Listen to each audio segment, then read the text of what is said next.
we'll move on rapidly on to question 7.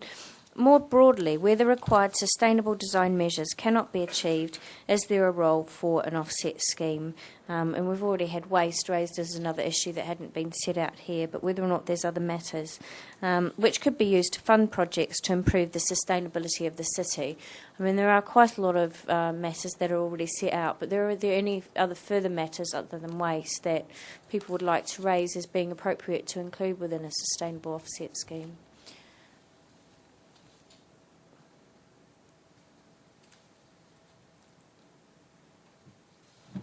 The other angle, picking up on what the gentleman from VIG just mentioned there, is about the occupation of the building going forward, how it's occupied, how efficiently it's occupied. And I think from what I've learned recently is that is the key.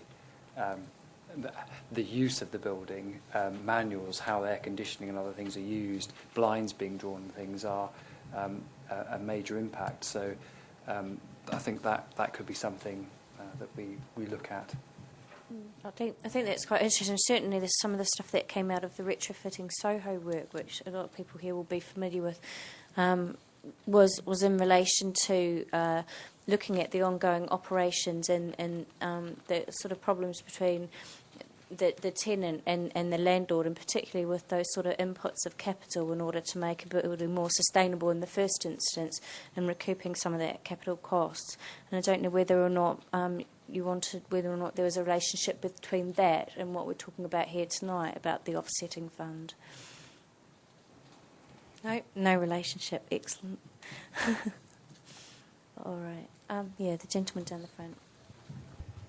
Just the thought occurred to me, would potentially kind of cycle parking be something that could be dealt with in this way? And I don't know how this relates to, potentially has conflicts with other policy at regional level, but just sometimes there is kind of a large requirement for cycle parking in new developments, whereas there might be other ways of dealing with that in terms of kind of the VLIB kind of cycle stations, things like that.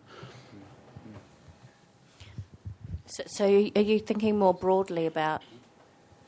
Sorry. Are you thinking more broadly about how cycle parking might be provided on site, or to incorporate it within the considerations for offsetting? I was just thinking in terms of if you could... basically, if it's difficult to provide it on the site, then it could potentially be an offset, which could be done on some kind of a pool basis in a local area. Okay, great, thank you. Matthew, did you want to?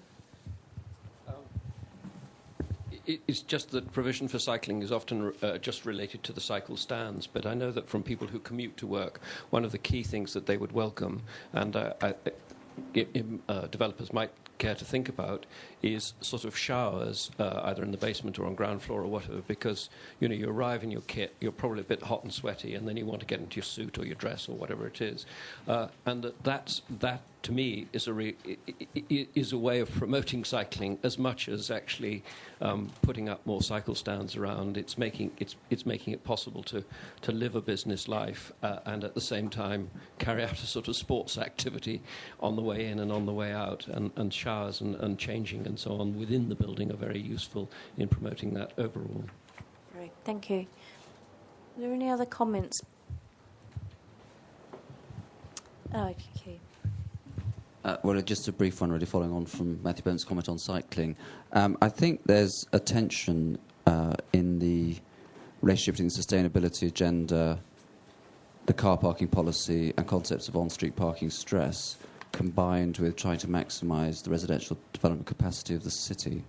And I think it's an area where I understand the derivation of the tensions, but I think it'd be useful with the LDF to try and resolve those as far as we can, if there's a way of achieving that, because I think we understand those tensions and it'd be good to find a way through it.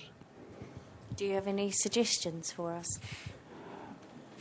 I think it's a subject you need to take some consultation on, then you're going to have to maybe take a bit of a lead on it.